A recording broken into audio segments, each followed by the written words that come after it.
Good morning. How are we doing this morning? I have a question for you all. How many of you would agree with this statement that every human being has a longing for belonging? That we all want to feel loved and valued and accepted. We want our lives to have meaning, right?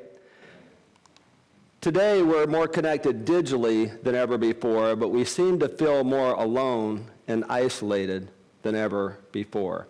How many of you have been in the same room with someone and they were paying more attention to their phone than they were with you? How many of you have been that person?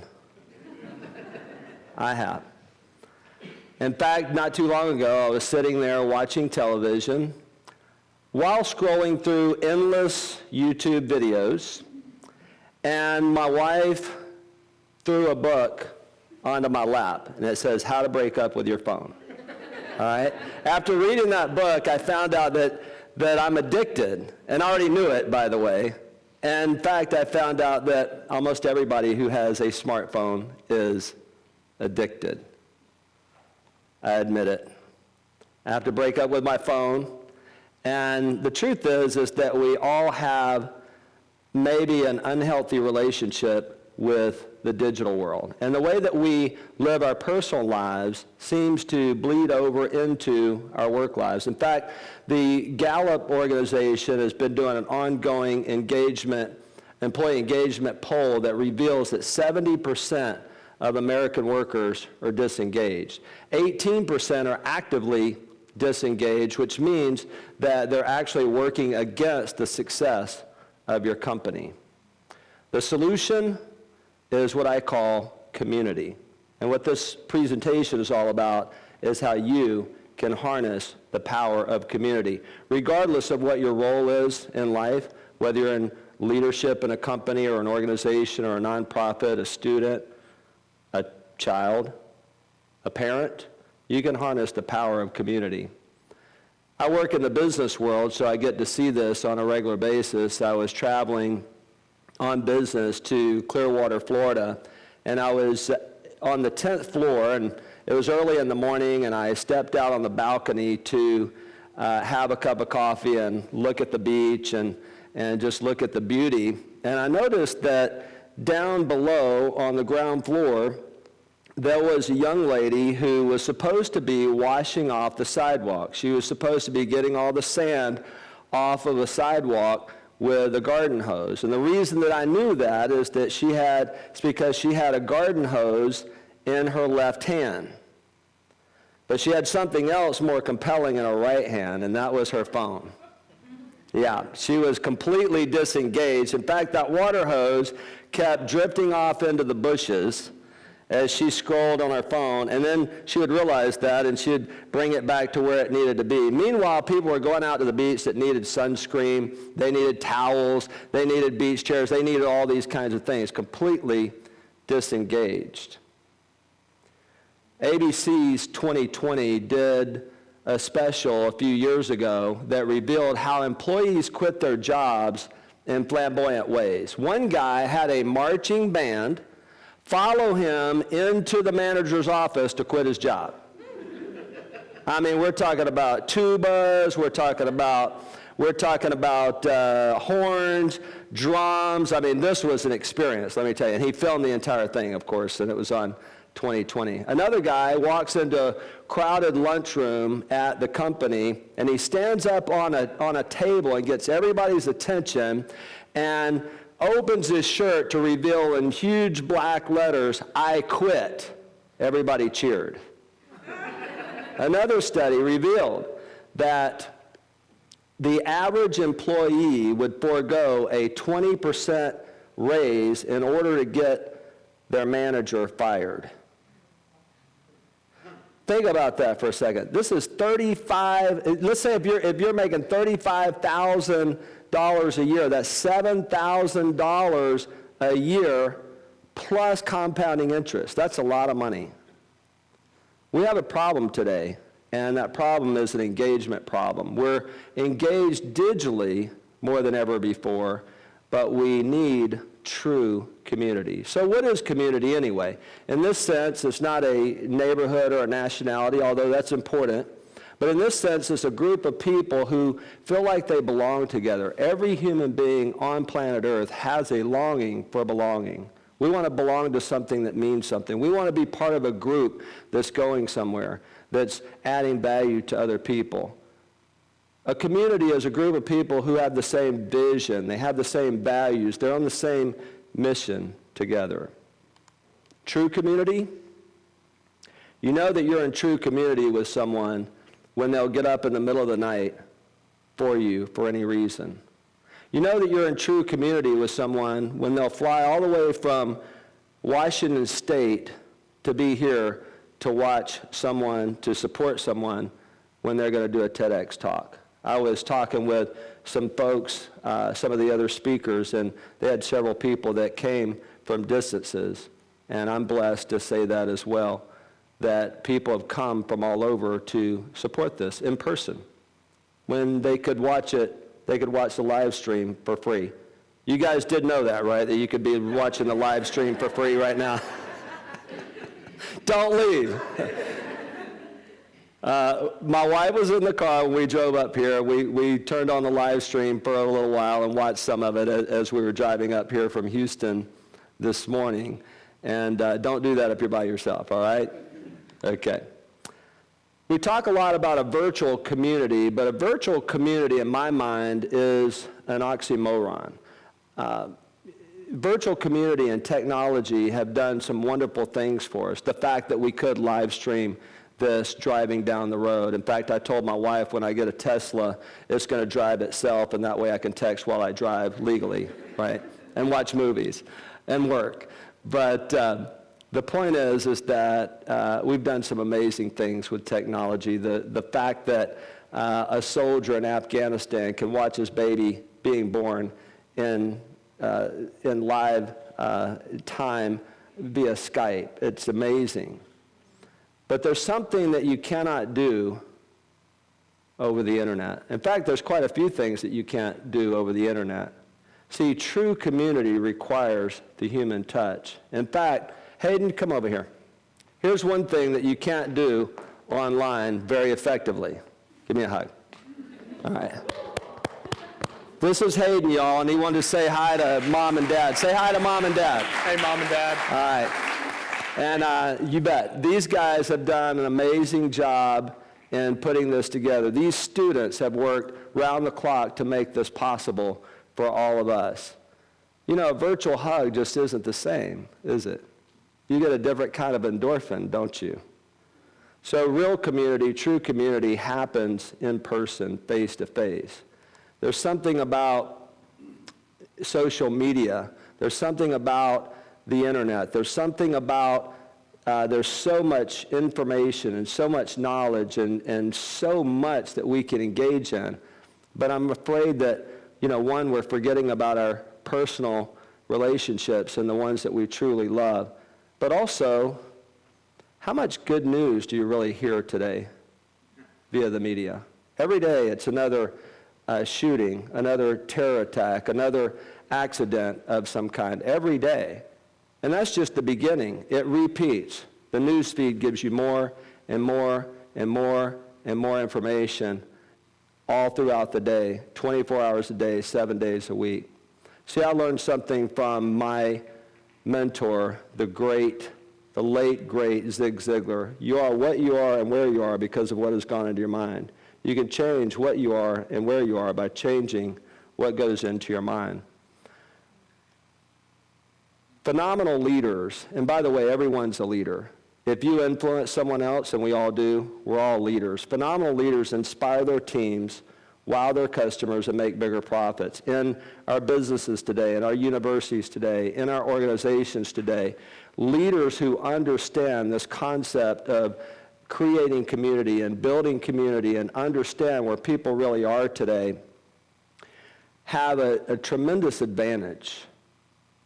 And how many of you know that when a team member's inspired, they're engaged, they're in the game, that they're going to take really good care of the customer? Is that true?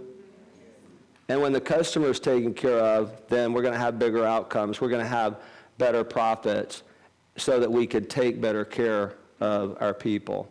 So I'd like to share with you, it turns out that building community and creating a sense of community around us in our local areas and in our companies and in our churches even and in all the spaces that we're in, it turns out that there are 3 simple keys that if we would just all do these 3 simple things, we would all be better off. So in order to create a sense of community, it requires 3 things. Number 1, the first key is called support, and that is helping others have the life that they want to have, helping others reach their goals and dreams. See, the key is to help other people reach their goals and dreams. My mentor also said that you can have everything in life you want if you just help enough other people get what it is that they want. What do people want? We all want to be happy, we want to be healthy, we want to be at least reasonably prosperous, we want to have friends, we want to have good family relationships, we want to have peace, we want to have hope for the future, we want to be secure. All of us do. And we can all have that when we help other people get that. There's a company in Vancouver, Washington that realized the power of community. They had a great company. In fact, they made really good profits, and the company was going really, really well, except for one thing. The narrative, the culture was all about the next transaction. They're in credit card processing, and it was all about the next transaction, the next sale, the number of clients that we have. And that was good. It was a good business. But today it's a phenomenal business because they learned one simple thing. They learned one secret, and that is to help their team members reach their goals and dreams. Everything changed, and now they have this phenomenal culture of community, is what I call it. The second key is encouragement, and encouragement is helping others do the things that they're afraid to do. We all are afraid to do something, right? There's something that we're afraid of. We all have fear of some kind or another. Is that true? Maybe the people around you are afraid to write that book. They're afraid to run that marathon. They're afraid to take that promotion. They're afraid to maybe really pursue their dream. And this is why so many people are disengaged and don't feel like they have meaning today, is because they haven't been released to go and pursue the things that they really want to pursue. Encouragement is giving others courage. It's building the heart. Again, Zig Ziglar said that encouragement is the fuel on which hope runs. How many of you would agree that we need more hope in our world today? There's a global leadership crisis. There's the prospects of war. There's all this bad news. There's all this fear. We need more hope, and we can encourage one another by helping others do the things that maybe they're afraid to do. A good example of this is Senior Grandmaster Brenda J. Sell, now Jones, in case that wasn't enough names. And Brenda J. Sell is a 9th Dan in Taekwondo. Now, I was here yesterday doing the run-through, and I was getting the feedback, and someone said, I think it's Taekwondo. I know the highest-ranking female in the world is Taekwondo, all right? And by the way, you don't mess with her. If she says it's Taekwondo, guess what? It's Taekwondo. Well, her and her late husband started this martial arts training business. And they were so harsh and so hard on their clients and training in martial arts that most of them quit. And they felt like that was a badge of honor, that, man, they quit. That means that we're tough. We've got the right program. But how many of you know that that's not a very good business model when your customers are quitting all the time? So they decided to have a new approach. And the new approach is we'll encourage people. We'll tell these kids, you can do this. Don't quit. You can do this. Don't quit. You can do this. That's encouragement. And because of that, her late husband became a legend in that industry. She's a living legend. She's inspired so many people around the world. The third key is accountability, and accountability is not the kind of accountability that you see practiced in so many organizations today, where it's do your job. Did you get your job done? Did you do your job? How many of you know that all of business and all of life is about relationships? All of business and all of life is about relationships. And how many of you know that people will be more willing to enter into a relationship of accountability that's built on support and encouragement? I love this social media meme because accountability in my mind is becoming the person that you want to be. Accountability is helping people be the person they need to be. How many of us want to be a better person? We all do. We all want to have more character. We all want to have more integrity. We all want to be better. I love this social media meme. The kitten's looking in the mirror and sees a lion. See, that represents your potential. You have more potential than you realize. Did you know that the Wall Street Journal recently did a study, and that child suicides have doubled in the last decade? What if employers, what if leaders, what if educators, what if everyone in our institution realized the challenges that young people are going through right now? The biggest group, teenage girls. They look at the images on their screens and they think to themselves, I could never live up to this. I could never look like that. So we modify our pictures so that we look better to everyone else. Girls are trying so hard to be pretty that they forget that they're beautiful. And the truth is that every single human being is beautiful. Every human being is designed for accomplishment, engineered for success, and endowed with the seeds of greatness. I'll close with this. Marie Monville is the widow of the Amish schoolhouse shooter from several years ago. And if there is no greater picture, representation of community than the Amish people. At her husband's funeral, the Amish community came around her and created a human shield, a circle around her so that the media couldn't get to her. These are people whose daughters, whose sons had been murdered. That is true community. Thank you very much.